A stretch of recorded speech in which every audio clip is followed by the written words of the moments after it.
Studying for a final exam can be difficult and stressful. All those information accumulated over several months needs to be stored in your brain and then delivered on a sheet of paper in a high-pressure environment. No one is going to pretend that studying for the finals is going to be easy, but the method we're going to discuss in this video will make it a lot more manageable. It is one of the best methods for learning and is called the Feynman Technique. The Feynman Technique is a method in communicating information using concise thoughts and simple language.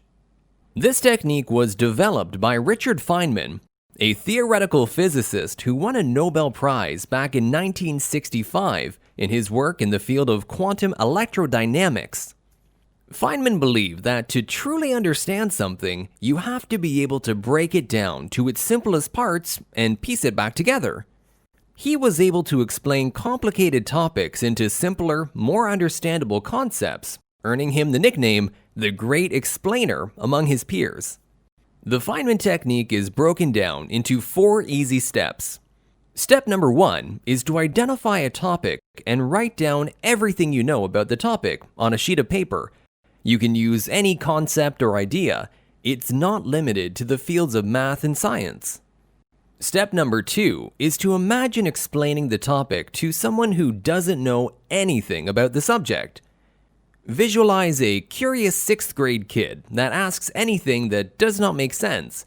Make sure to use simple words and try to be as concise as possible.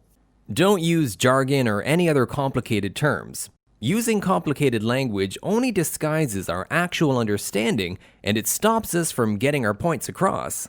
Also, try to be concise. A child won't have the attention span for a long-winded explanation. If you could get your concept over quickly and succinctly, a child is going to understand it, and so will you.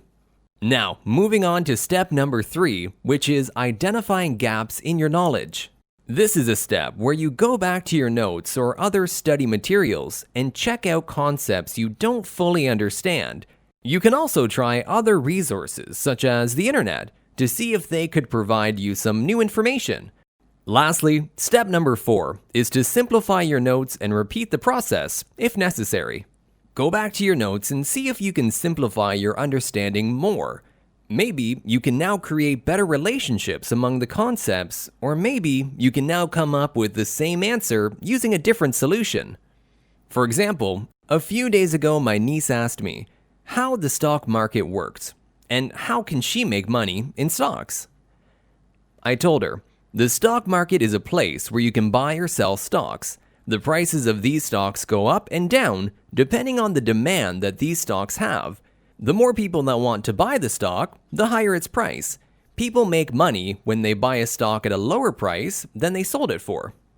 See how a seemingly complex topic can be answered by a simple statement. Of course, there will be details that need to be explained further, but the general thought was sent across. That's just one example on how you can use the Feynman technique to test your knowledge, as well as educate others on a particular topic. It is a very handy weapon when studying for your final exam. So that's it, guys. How will you use the technique? Are there any other studying methods you'd like to share? Let us know in the comments below. If you enjoyed this kind of videos, then check out our channel for more awesome self-improvement content. Also, don't forget to like and subscribe. That's all for now. Peace!